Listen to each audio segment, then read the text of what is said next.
Доброе утро всем гостям моего канала, моим подписчикам, просто друзьям, ну и кулинарным гурманам.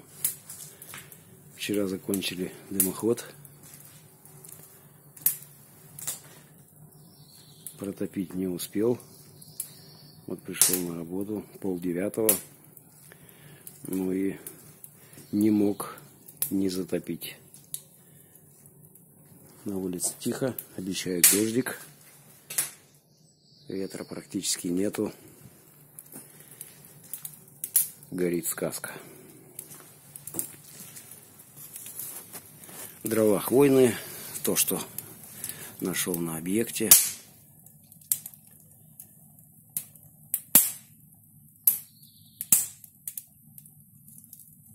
Это камин-мангал.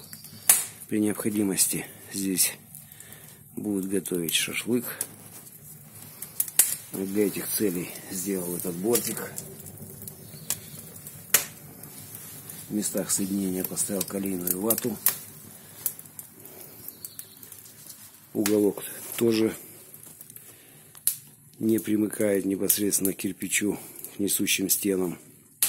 Так как это клинкерный кирпич, сверлится очень тяжело, принял решение выложить его на уголок, назовем так, по старинке, проверенным способом, которым пользуюсь не раз.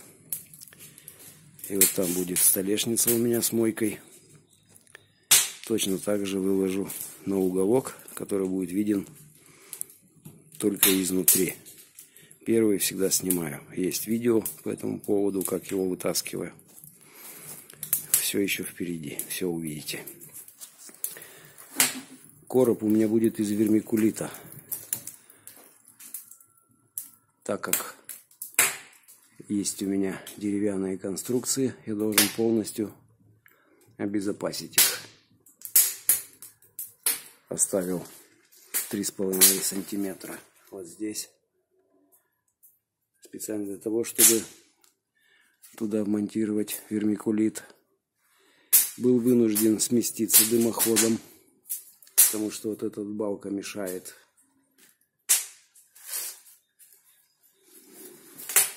Немножко, назовем так, неправильно, но многие из нас такие моменты уже имели в жизни, поэтому знаем, что сделать для того, чтобы горело все отлично внутри камина.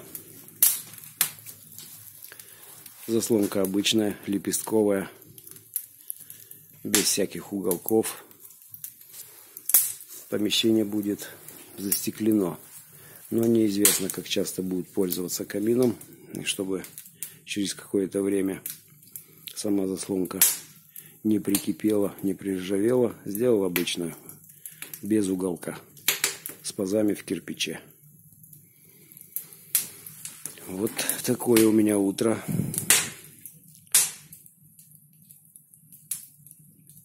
Швы будут зашпаклеваны затиркой под цвет кирпича. Сверху будет гранитная столешница сероватого оттенка, так как это все-таки уличный комплекс, чтобы не видно было пыли. Внизу ничего не будем делать. Планировали тоже небольшую полку из гранита, но кирпич зачистим, помоем очистителем кирпича и дадим, возможно, бесцветным лаком, а может и не дадим, чтобы структура оставалась вот такой вот. Через пару дней все будет ясно. Всем хорошего дня и всего доброго.